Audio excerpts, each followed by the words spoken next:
You're listening to the Greek's Gridiron. Now here's your host, Ethan Hristodoulou. Welcome back to the Greek's Gridiron. I am Ethan Hristodoulou, and today, coming off the heels of a pretty wild week number 1, wrapping up with an exciting Monday Night Football matchup between the Vikings and Bears, we are diving in, going through our power rankings, working through our tier list.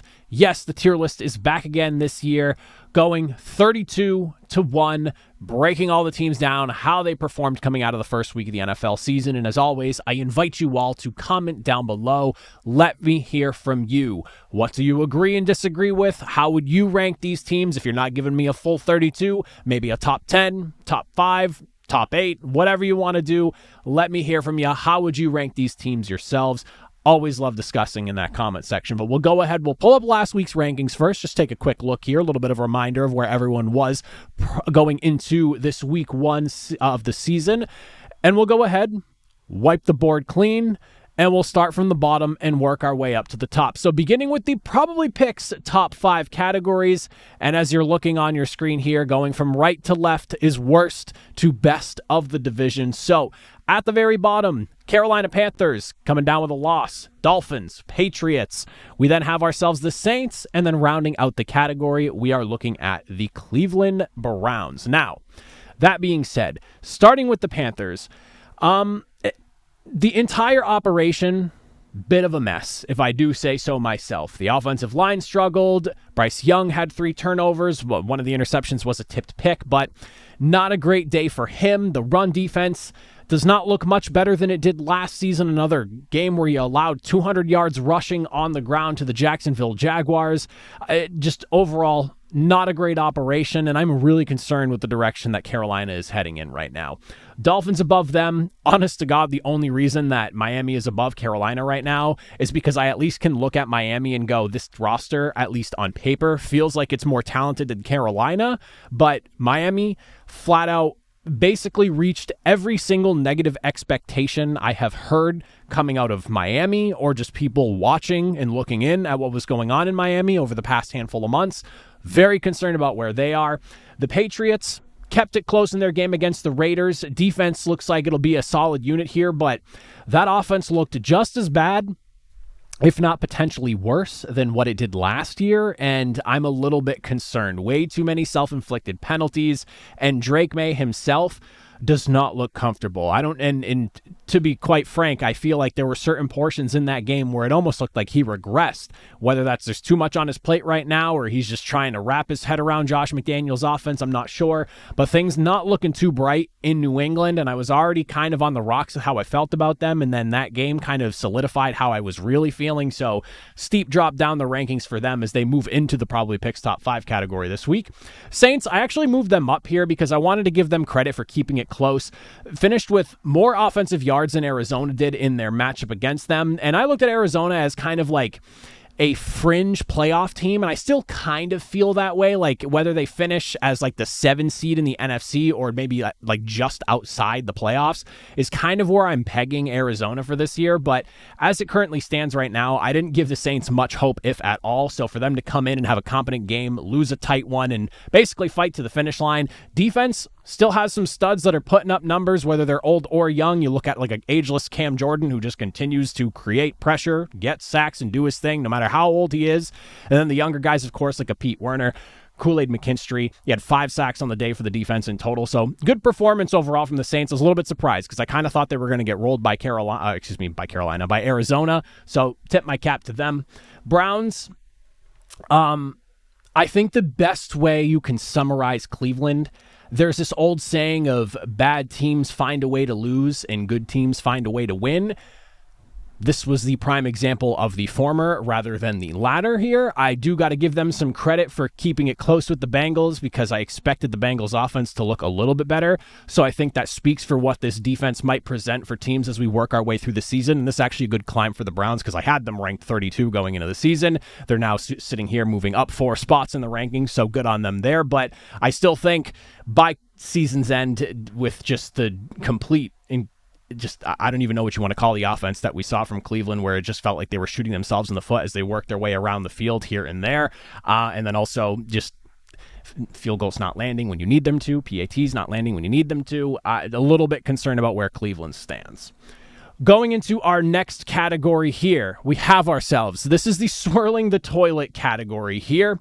And starting at the bottom of it, we are looking at the Giants. We have the Titans, the Colts, Seahawks, Jaguars, and then at the top of the category, we're looking at the Cowboys. So the Giants.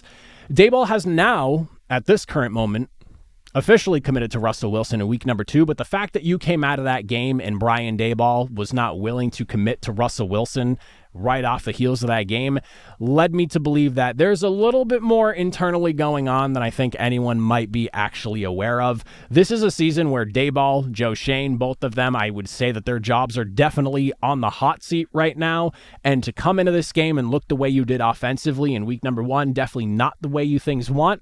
Defense looked solid. You got a nice handful of sacks coming from the edge rushing trio that everyone's very excited about, myself included, but not a great start.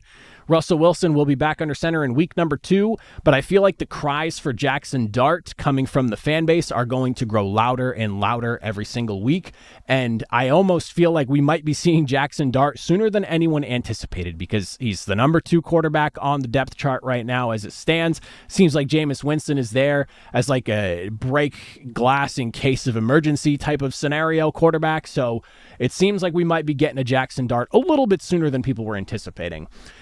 The Titans, listen, great performance to keep things close, especially on the defensive side of things. Cam Ward is a warrior, and I've got to say, he did a lot, especially late in that game.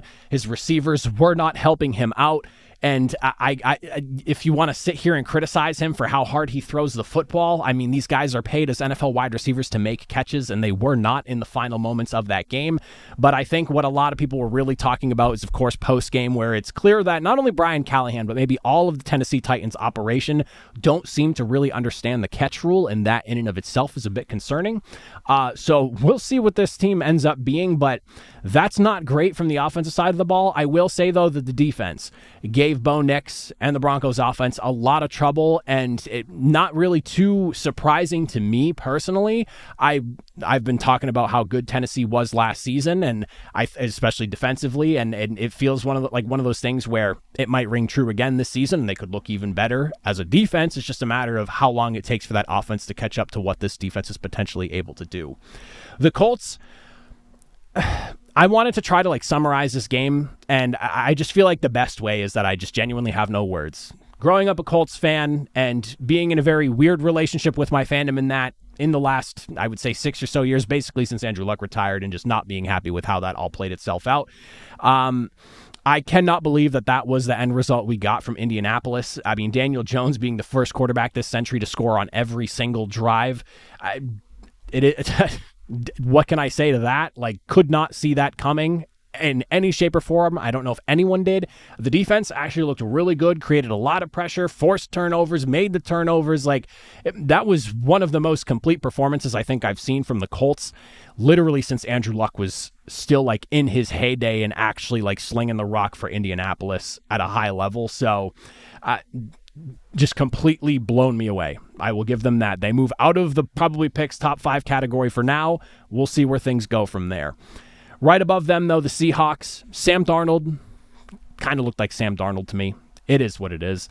I don't really know how that gets better, because I really do believe that Kevin O'Connell and his offensive system is what really made Sam Darnold shine last year, and you're not getting that in Seattle this season. Then, of course, I would say, if I wanted to highlight a positive, Jackson Smith-Njigba, and even he had a fumble in this game as well. He was probably the one real bright spot, couldn't run the football.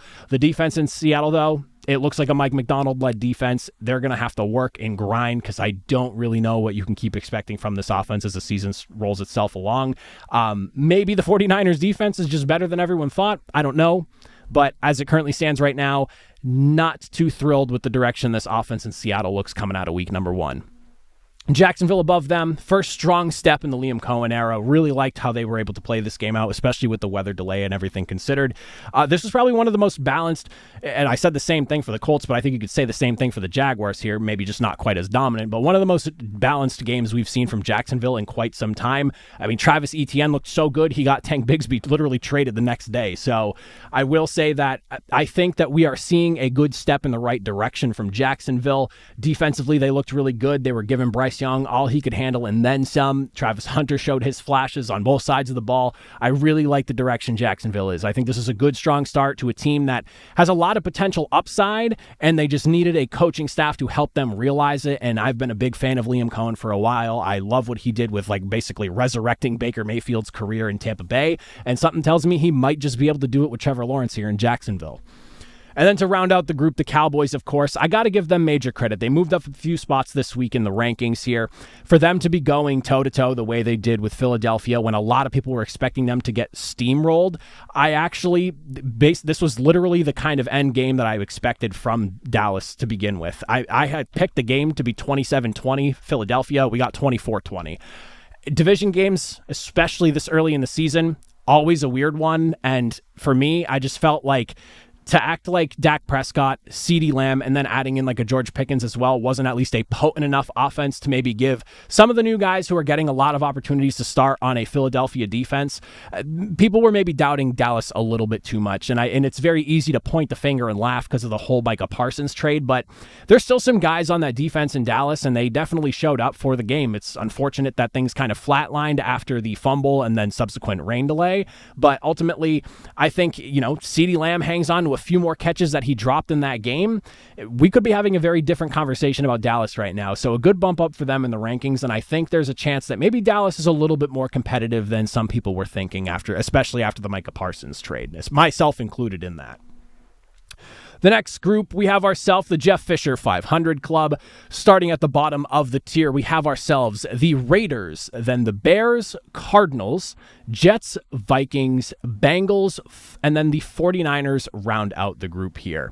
So we'll start with the Raiders. Geno Smith having quite a game. It's insane because he threw for 362 yards in that game, and I felt like Las Vegas was consistently moving up and down the field in every which way, but their drives kept stalling out, either just outside of field goal range or within field goal range, and ultimately they had to settle for a couple of field goals in that game there. But overall, I think this is a hell of a debut game for him, being reunited with Pete Carroll, with a guy who believes in him, wanted him, went out and got him and traded for him from Seattle.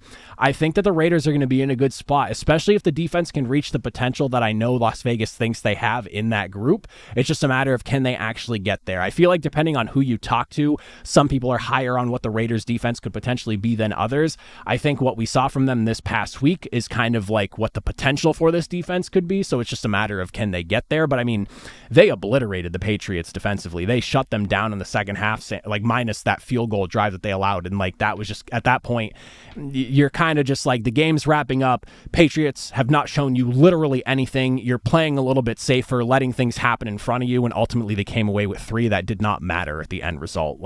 It's honestly surprising to me that Las Vegas didn't come out with more. If they were able to finish off a few drives, make a couple extra plays, that could have been a very different outcome, and people in New England could be freaking out even further than they already are with the state of the Patriots.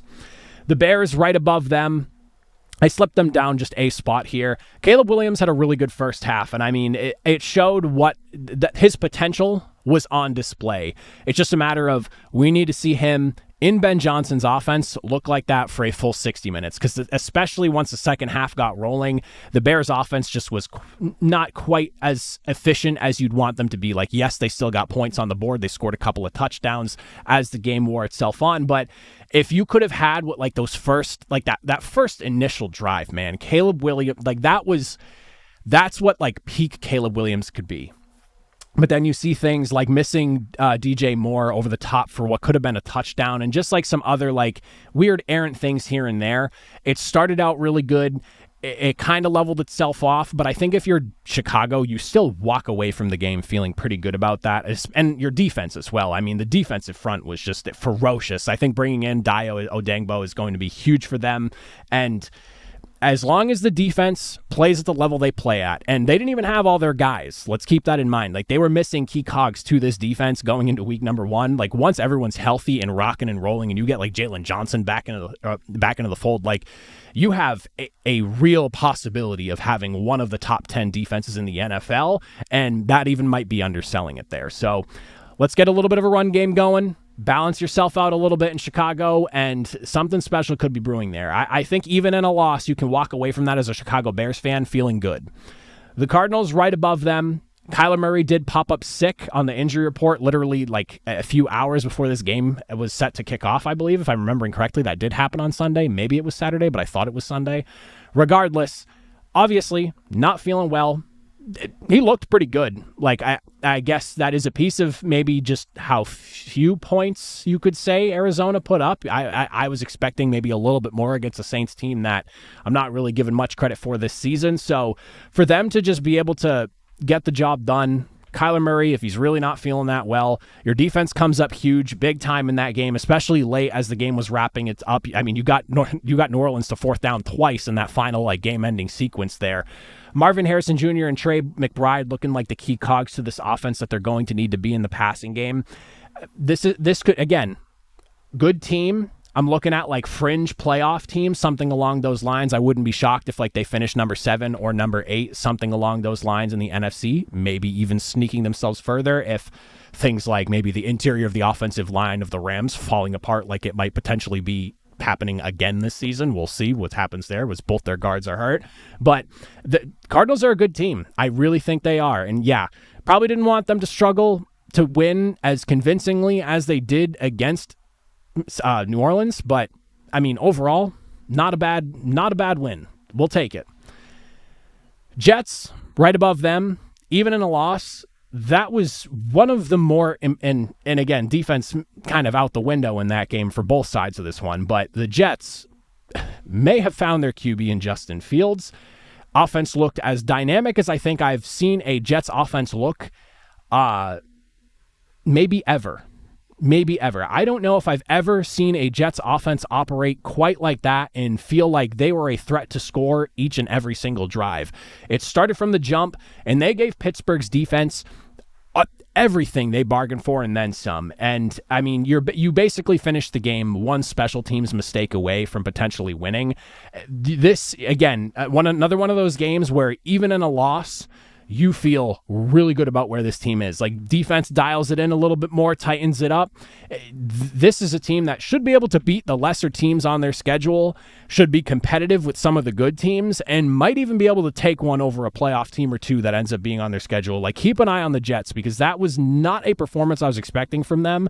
I didn't really know what to make of what this offense could look like this year, but if it looks like that every single week, that's going to be a problem. Again, that's the most dynamic I think I have ever seen the Jets play offense ever, period. Like, I mean, maybe like the Brett Favre season would be like the next closest thing to that, but I have not seen a Jets offense operate like that and be as threatening as it appeared for a full 60 minutes of football, I think just about ever. And I'm 30 or going on 30 years old in a few months.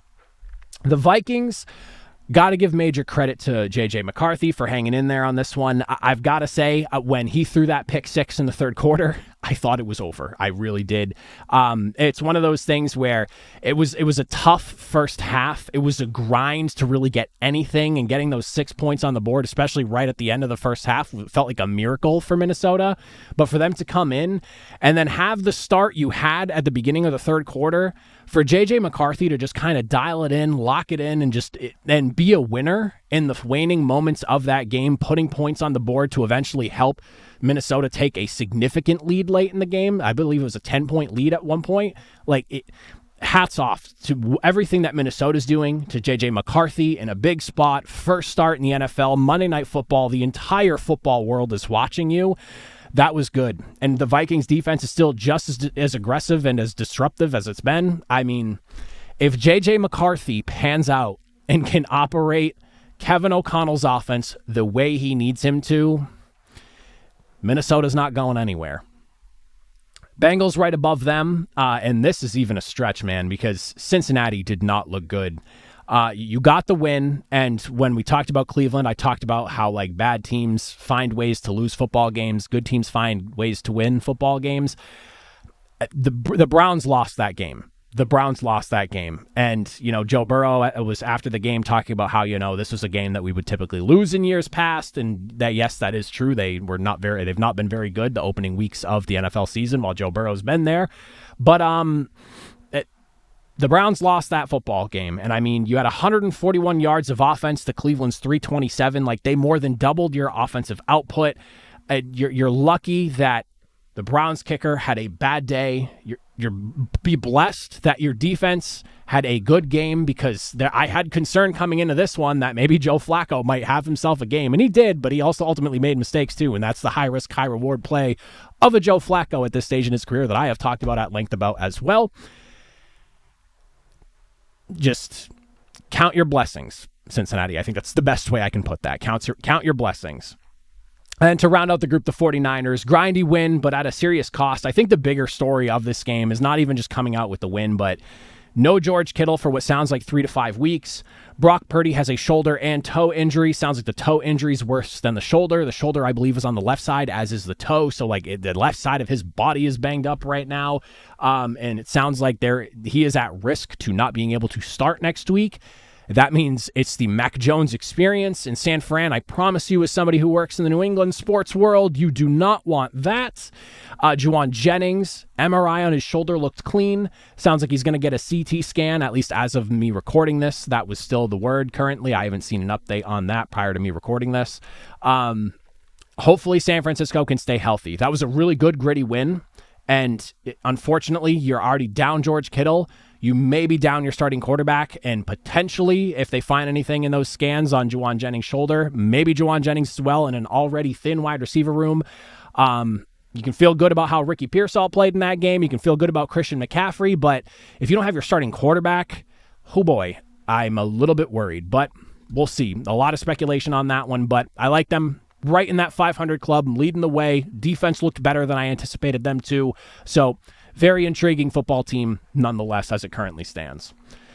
Now moving into the playoff hopefuls, we got ourselves the Texans, the Falcons, the Lions, the Broncos, the Chargers, the Steelers, the Rams, and at the top of the group, the Washington Commanders. Now, the Texans, my O-line concerns by no means are gone. You allowed a 41% pressure rate, one of the highest of week number 1 in the NFL. 7th highest, actually, if you want a specific number there. I didn't realize I threw that in my notes. And then also 3 sacks allowed in this game here. That's the story. I have no concerns regarding what this defense is going to look like in Houston, because they looked really good against the Rams. And a lot of people expected the Rams to maybe put up some numbers this season just as an offense in general. Well, they ran into an extremely well-coached and tough defense. But that O-line is still a bit of a problem. Hopefully, it just takes them a few weeks to gel and really put it together. But that's not the start that you wanted from that O-line. Obviously, the run game, Nick Chubb, I guess, was somewhat promising for you in the absence of Joe Mixon. We'll see how that continues to look going down the road. But just overall, the O-line, man, I could not get past that coming in the season. I'm still really worried about it. And the Texans are in a spot right now where I look at them as the clear leader in the AFC South, which is why they sneak in at the bottom of the playoff hopefuls, because it feels like it's their division to lose this season again. Like, I know the Colts had some crazy game this past week. I personally don't think that's sustainable. We'll see. But as of right now, the Texans are in. They're a playoff hopeful because poor division as it currently stands, and at least as far as we currently know. That could change, granted, but Texans right now looking pretty ugly in the trenches offensively, and it all starts there with the offense. Not good. Falcons 0-1. Extremely tough way to start out the season. Missed field goal ultimately blows your opportunity to tie the game and send it to overtime. Michael Penix, though, he had some good moments in this game. I think just you have all the talent you could ask. You're hoping for a little bit more in the running game, but overall, this was a really good team effort from start to finish, and just like a early thought to start the season, Michael Penix looks like he could be that guy for you. He had some really big time plays, and I really like what he's shown so far especially at the start of this season, but even going back to last year as well. Pass rush even showed some promise as well with a 40% pressure rate this first week of the season that put them, I believe, in the top 10 of the week. You just got to see those guys get home. You only finished with 1 sack, but a ton of pressure. Baker Mayfield was under duress during that game, and that's probably one of the big highlights coming out of this offseason was just that needed to be adjusted. They finished second to last in sacks last season above only the New England Patriots. You got to get to the quarterback here, but just to see the massive uptick in pressure percentage overall is huge because that means that what you did this offseason did something, and it is trending in the positive direction. Once these guys can turn those pressures into sacks, Atlanta has a really good defense. For a team that only got 1 sack and just created a ton of pressure, they kept that game extremely tight. A lot of good promise coming out of Atlanta right now in my eyes. Lions right above them, virtually no run game. Offense struggled literally the entire game. I mean, the last touchdown came in what was essentially like garbage time in Green Bay at that point, just kind of playing back. Don't let anything get behind you. Keep everything in front of you. Let them dink and dunk. I think that drive ended up being like 13 plays. Or was it 16 plays? I forget. It might have been 13. I forget what the number is, but it was a long drive to only go 325 or something like that to get some points on the board late. But at that point, it was already too late. The storyline is going to be just how much does this Lion teams miss Ben Johnson and Aaron Glenn. I had Lions fans telling me that, they weren't going to miss Ben Johnson that much. They weren't going to miss Aaron Glenn that much. But coming off that first game, not a good look so far for the Dan Campbell era, minus some of his key coordinators. Broncos right above them. 6 sacks to start off week number 1. The most in the NFL, all by different players. Surprise, surprise. Denver's defense is back. They're going to do their thing again. They are off to the races and in the lead. They were first in sacks last year. They're right back to it. First game of the season this year with 6 more. They definitely gave Cam Ward a lot to deal with in week number 1. A tough day, I would say, for the offense and Bo Nix. The first drive or two, I felt pretty good about Denver. Felt like Bo Nix was dealing, but a couple of tough interceptions as the game kind of worked itself out. You do have something positive brewing with J.K. Dobbins and R.J. Harvey, in my opinion. R.J. Harvey had a really nice big run in that game. This is one of those things where you need to remember Bo Nix is a second-year guy, but he's got good talent around him. He's got to protect the football. Obviously, not a great start to the season so far, but I like what we've seen from him. He fights to the finish, and luckily enough, Denver has one of the best defenses in the NFL.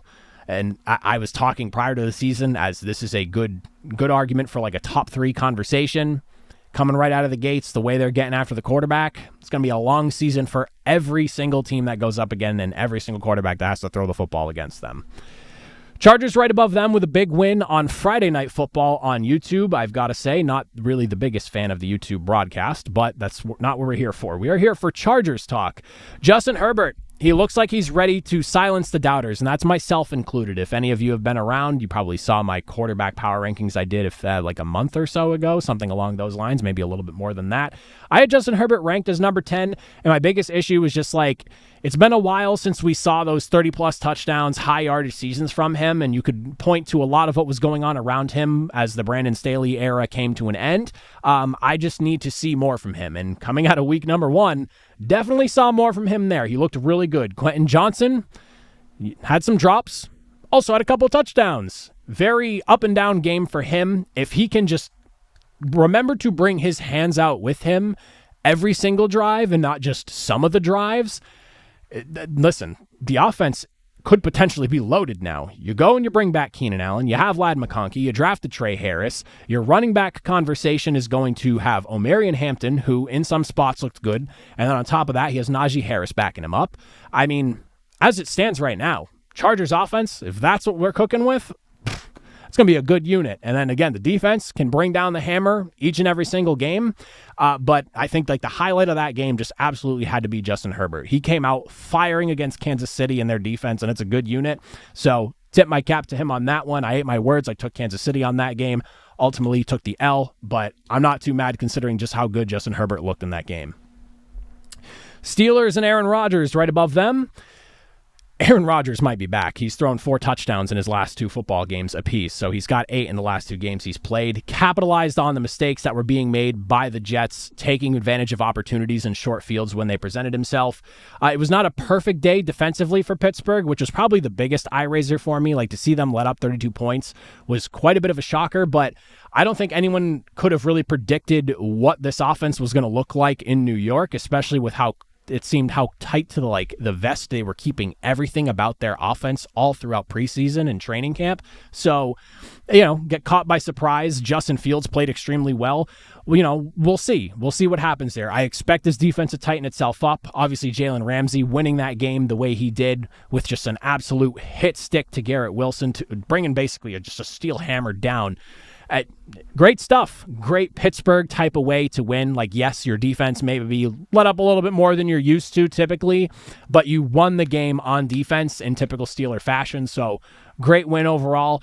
That was one of the most impressive offensive performances I've seen from the Steelers in some time as well. I'm sure 34 points isn't the most that Pittsburgh has scored in the last year or so. I feel like I remember them scoring above 30 at some point last season. I didn't go back to look, but that was definitely one of the better performances we've seen from an offense in Pittsburgh in some time, where it just felt like from the quarterback operation to everything else going on around him. And DK Metcalf even had a flub or two where he didn't catch the football. If that gets cleaned up, we're talking about a football team that could have probably put north of 40 up on the board. So like what we're seeing from the Steelers coming out of week 1.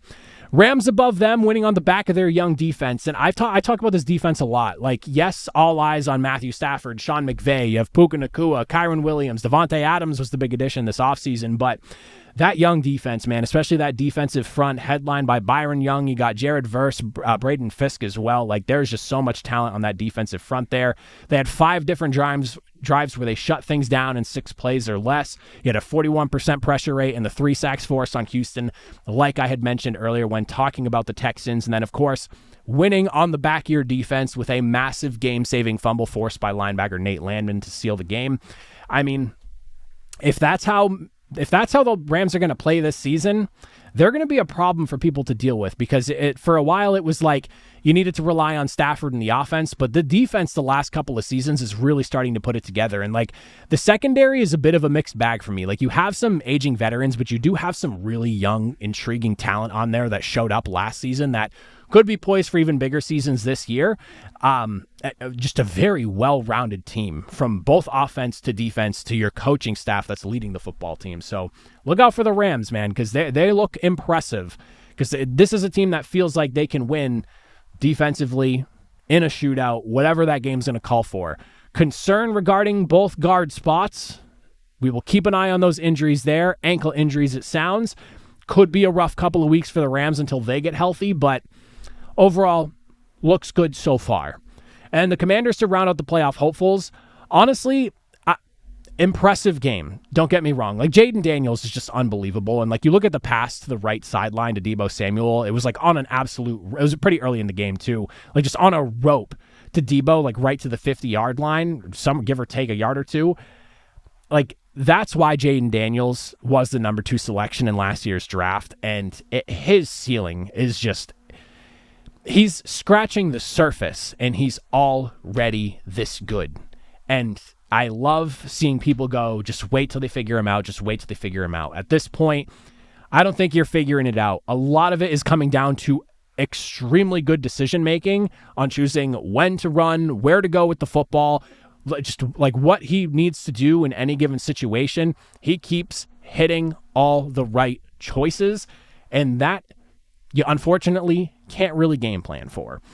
On top of that, Jacory, Crosby, Merritt, hype was real.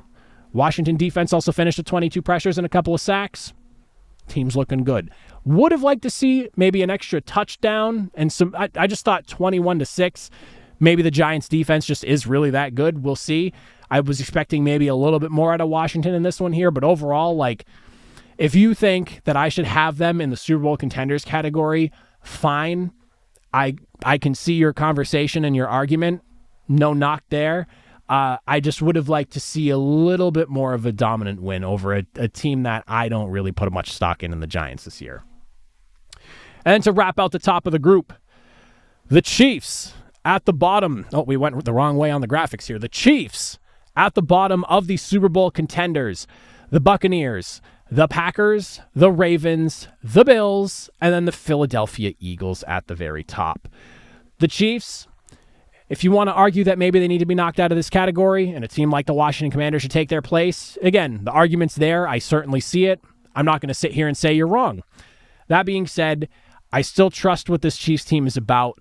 Losing Xavier Worthy early in that game, I think, somewhat altered the course of that football game, and depending on how much time he misses, could very well swing the Chiefs' positioning in these rankings for myself. Patrick Mahomes, though, put together a pretty impressive contest, just himself specifically, totaling about 300 yards of offense, coupled with the touchdowns that he was scoring as well. The defense continues to look good. Yeah, Justin Herbert definitely gave him some problems. Quentin Johnston having himself like what was nearly a career game with the way he felt like he was playing. Like, again, a few drops less and we're having maybe a slightly different conversation here, but overall, I still believe in what this team's doing. I still think they're going to be battling well into January, but right now as it stands, little bit of a shaky start for them this year, especially if Xavier Worthy misses extended time. The depth's not extremely there, in my opinion. Hollywood Brown, good receiver, but prone to just making some really wacky drops here and there. Like, there's just a few plays that I look back on in that game where I go, man, if Hollywood could have just caught this ball or caught that ball, again, we could be having a wildly different conversation than a Chiefs loss here. So a lot to unpack in that football game, but tip my cap to what the Chargers did. Tough look for the Chiefs coming out of week number 1, but still a really good team nonetheless. Buccaneers, Emeka Egbuka, all I gotta say, dude is a stud. The hype for him was very loud coming out of Tampa Bay, and he showed all of it and then some. Baker's strike on that final touchdown to him was an absolute beauty. Defense did a good job holding up as well. That first drive had me a little bit concerned. I thought Bijan Robinson might be in for an even better game than he had. But overall, good performance. Defense held up pretty strong late in the game. There was a few moments where you really wish they could have shut things down and prevented Atlanta from getting into field goal range. But ultimately, you got the win. You could walk away 1-0. You got the we can't get over the Atlanta Falcons hump off your back as well. Buccaneers, they're in this category for a reason. Packers right above them. That was the Jordan Love that I was expecting, I've got to say. The ankle injury last season, in my eyes, and I know prior to the ankle injury, that game against the Philadelphia Eagles that season opened up, wasn't the prettiest in the world, but as we know in hindsight now, that Eagles team was an absolute wagon from offense to defense. Jordan Love, though, post-ankle injury, it never felt right. It never felt like he was fully healthy, and I will die on that hill. And for him to come out and play super efficient when he had the ball in his hands, orchestrated scoring drive after scoring drive, that was Jordan Love at his finest. And he did not have to do too much to win that football game. The defense, of course, backing him up as well. Micah Parsons' presence was absolutely felt. Like, it doesn't show up in the box score, but Detroit had to account for him. There was the comments about being more worried about Kenny Clark rather than Micah Parsons were just absolutely insane to me, if that's true. The way I see it right now, this Packers team, well built for a Super Bowl run this year, and that was a statement victory in absolutely dominating performance over a team that's been considered Kings of the North for a while now. So good on them, good team victory. I think there's plenty to be excited about over there in Green Bay, and that was exactly what I expected from this team if they were as legit as people had been projecting, like myself had been projecting of them. Ravens right above them, man, tough way to go down. I mean, Lamar Jackson and Derrick Henry just absolutely killing Buffalo all game long. It just felt like John Harbaugh got a little bit too conservative at times late in the football game. Obviously, the Derrick Henry fumble as well, just absolutely putting them in a tough spot. One of those rare situations that just happen once every 100 times, and that was unfortunately the one time it's going to happen. It just on to the next game is the best thing you can really think about. Defensively, you're going up against an MVP and Josh Allen. That game is what it is. It's going to be two of the best going at each other. A lot of people just chanting, coming out of week number 1, AFC Championship preview. Like, that's basically what that game was. You had two unbelievable quarterbacks. And I mean, we can kind of spill this into what the Buffalo Bills are doing. I mean, it was a hell of a comeback altogether. This was a defining game for Buffalo in my eyes. Like, I don't think it's a lot of people pointing out like the Ravens just coming up poorly in big moments and dropping games and what have you. I don't really think that was what it was. More so, it was Buffalo in a big moment and in what is a kind of a defining moment for what this season could potentially be for them. If these two teams are not playing each other in the AFC Championship, I'd be pretty surprised, to just put it simply. Like, both these teams, the Ravens and the Bills, just unbelievable at what they do. Against all odds, Buffalo getting the job done. Like, I feel like I'm still kind of at a loss for words for that game because it was such a roller coaster of just like Buffalo trailing the whole game, Derrick Henry and Lamar just absolutely ripping the soul out of Buffalo's defense multiple times. Josh Allen, though, continuing to answer back, even though he had like he had an interception in the game as well. Like, there was a moment where it felt like this game was as good as gone, and Josh Allen, the leader that he was, kept Buffalo fighting all the way to the finish line. Like, Keon Coleman making some big plays as well. Like, and Keon Coleman's been getting a lot of hype this past offseason. It looks like he's going to be a really key cog into what is the Bills' offense. Great game, start to finish. 10 out of 10, would recommend. Hope we see it again at the end of the season. And the Eagles to round it out at the number 1 spot, Jalen Hurts. Jalen Hurts, one of the best in the NFL.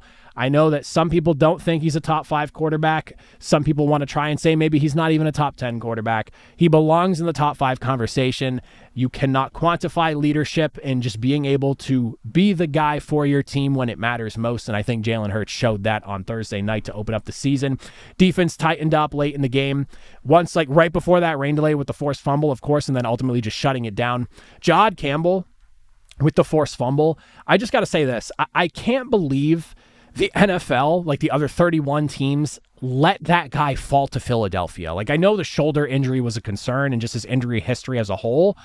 How do you let that freak of nature fall to Philadelphia? Because you know they're going to develop him like they develop every other talented player that they get from these big schools every single year in the draft. And somehow 31 other teams thought, you know what? It's Jahad Campbell. You let him go to Philadelphia. That's fine. That's fine. We'll deal with the ramifications later. Crazy to me, but the Eagles are still a wagon, man. Good luck to the NFL because, and it wasn't even about Saquon Barkley. It was about what Jalen Hurts was doing. He took over that game offensively for Philadelphia. So silence the doubters. Looking forward to seeing how this season plays out. But those are my power rankings coming out of week number 1 as we head into week number 2. As always, invite you all to comment down below. Let me hear from you all. Thoughts, opinions, agree, disagree, everything. Fire away. Let me hear from you. But if you made it to the end, I greatly appreciate it. I'll see you all on Wednesday, I think. Wednesday, maybe Thursday, but probably Wednesday afternoon, evening. And we'll preview and predict for week number 2, the Thursday Night Football matchup. Have a good one.